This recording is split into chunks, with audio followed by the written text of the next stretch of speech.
carried a memory that seemed harmless, but almost destroyed everything. On the outside, he smiled. On the inside, it felt like being trapped in a windowless room. And the worst part? He didn't even know he was locked in. This is the story of someone who held on too tightly to something that was already trying to leave, and almost sank with it.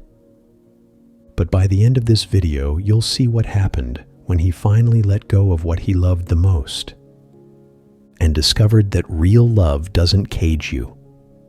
It sets you free.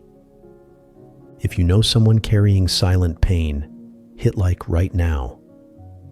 This might be the one video they need to see today, because some memories don't scream, they whisper, until they silence you completely. He woke up every morning at the same time, not out of discipline, out of inertia. The alarm went off at 6:17, a number she used to say was lucky. It had been 2 years since she was gone, and still he kept the same ringtone, the same coffee, the same route to work, the same silence between his earbuds. No one noticed, but he carried time in his pockets, her perfume on a forgotten scarf, her last text pinned to the top of their chat, the playlist she made, as if each small thing kept him close to something that no longer existed, but that he refused to bury. The world around him kept moving, cars rushing by, laughter spilling out of diners, drive-through orders echoing through speakers. But inside him, it was always winter. The same room, everything in its place, except him. Then one day, something changed. The memories started to weigh more than the days themselves. He smiled in photos. Saying, "I'm fine," had become a reflex. But every night when the world went quiet, he heard the sound. A dull, heavy noise that didn't come from outside. It came from within. As if something were pressing down on his chest, as if breathing cost more than it should. Her things were all still there, untouched, like a shrine. But time had stopped touching anything in that house. His life had turned into a museum of happy moments, visited by a man who no longer knew who he was. And the strangest part? He thought there was something beautiful about the pain, as if loving someone meant eventually drowning with them. Even his friends began to drift away. Not out of cruelty, but because he wasn't really there anymore. He was trapped inside a memory that used her voice to keep him prisoner, until fate placed someone in his path. Someone who carried more wisdom than weight. It happened on a park bench, one of those you don't choose. You just end up on when the world inside you collapses. He sat there, exhausted, his face buried in his hands. And beside him, unnoticed, an old man settled quietly. A man with kind eyes, simple clothes, and a presence that somehow didn't weigh anything at all. Minutes passed, no words, just the sound of leaves and life continuing, until the old man spoke without looking up. "She hasn't left because you won't let her." He froze, looked over. The old man stared at the ground, as if he were speaking more to his own past than to him. "Holding on isn't love," he continued. "It's fear of forgetting. But someone who truly loves you never wants to be your anchor."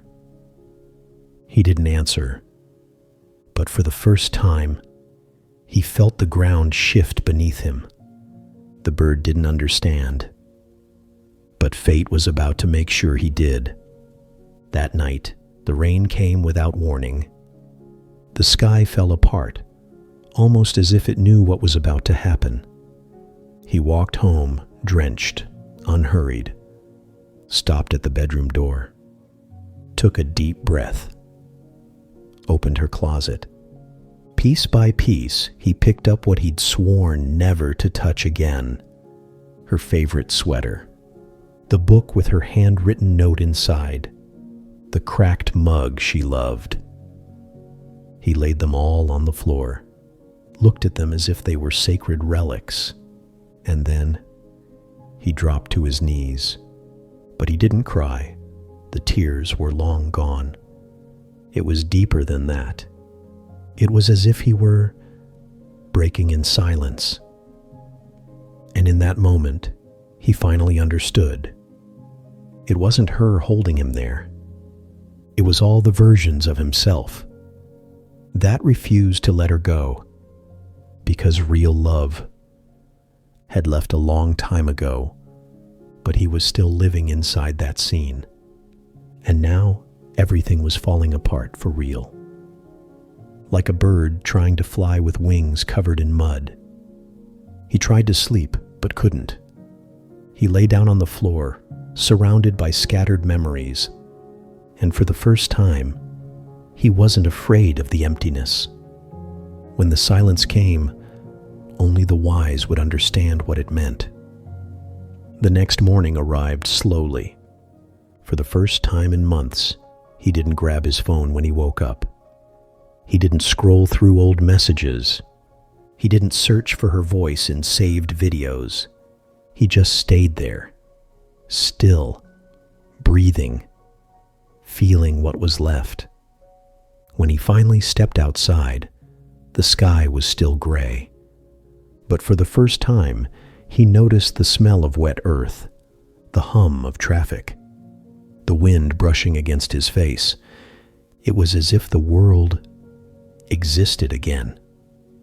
At the same park bench, the old man was there, sitting in the same spot like he'd been waiting.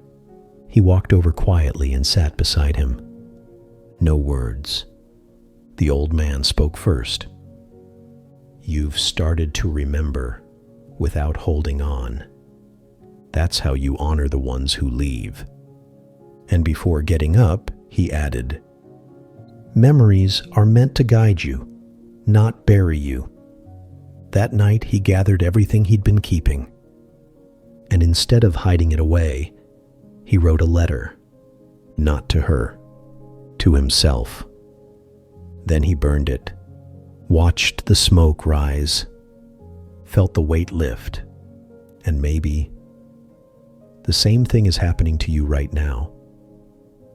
The hardest part was never accepting the loss. It was accepting that moving on doesn't mean forgetting. It means learning how to walk with the ache, but without the chains. And maybe now you'll understand what he did. Holding on to everything doesn't protect you from pain. It keeps you from living. Because real love doesn't demand a cage. It stays, even when it's gone. It stays in the way you show up, in the choices you make, in how you treat people, in the courage it takes to keep living even with a heart full of cracks. You don't have to let go of everything, but you do have to let rest what no longer moves you. Let it rest in peace.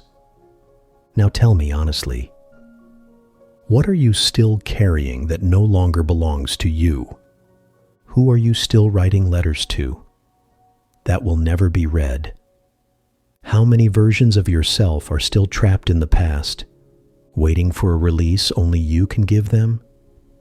If this story made you feel something, leave a comment. You don't have to explain. Just drop a stone emoji, so people know you understood, and maybe someone reading it will realize they're not alone either. And if you're brave enough, write down what you're letting go of today, because sometimes a stranger's story is exactly what we need to start writing our own. And if you've made it this far, Maybe it's finally time to fly a little lighter.